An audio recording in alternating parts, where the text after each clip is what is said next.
Yo, what's up guys? So, this is Glenn. So, para sa ating unang movie review, pag-uusapan natin ang isa sa pinaka-iconic na pelikula sa South Korea, ang Memories of Murder. Ipinalabas ito ng 2003 at idinirect ito ni Bong Joon-ho na parehong direktor ng Parasite. So, alam naman natin yung pelikulang Parasite ay isa sa pinakamagandang movie sa Korea na nagwagi na napakaraming awards. So, simulan na natin. So, ang Memories of Murder ay batay sa totoong mga pangyayari noong 1980s sa South Korea. So, ang Memories of Murder ay batay sa mga totoong pangyayari noong 1980s sa Hwangseong, South Korea, kung saan naganap ang serye ng mga brutal na pagpatay sa mga kababaihan.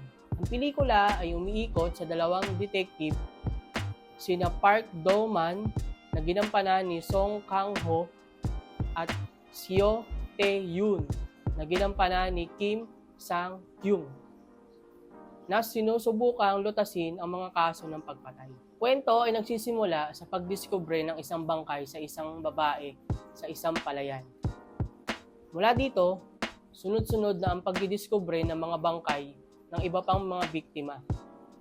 Si Detective Park ay isang lokal na pulis na umaasa sa mga hinala at interogasyon na may pisikal na dahas. Samantalang si Detective Seo na mula sa Seoul ay ginagamit ang modernong paraan ng investigasyon. Isa sa mga pinakakahanga-hangang aspeto ng Memories of Murder ay ang cinematography.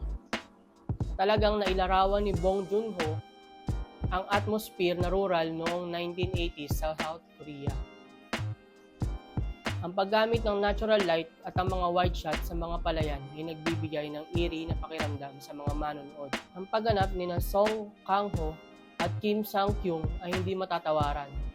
Si Song Kang-ho ay nagbibigay ng kakaibang buhay sa karakter ni Detective Park mula sa kanyang comedic timing hanggang sa mga emosyonal na eksena.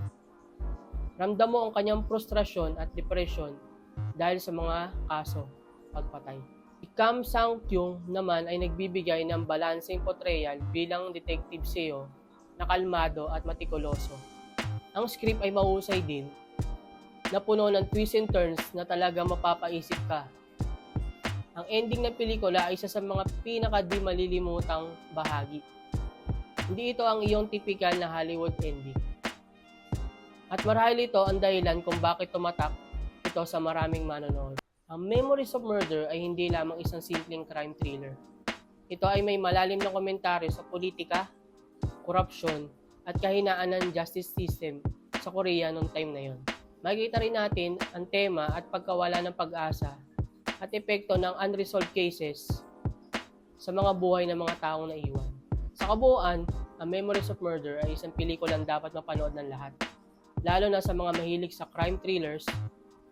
Ito ay makapangyarihang obra na nagpapakita ng talento ni Bong Joon-ho bilang isang direktor at storyteller. Kung hindi mo pa napapanood ang pelikulang ito, siguraduhin idagdag mo na ito sa iyong watchlist.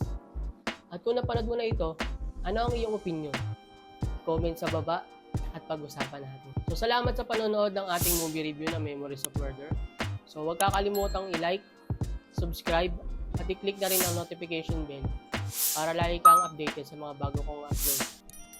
Hanggang sa muli, this is Glenn. Peace out!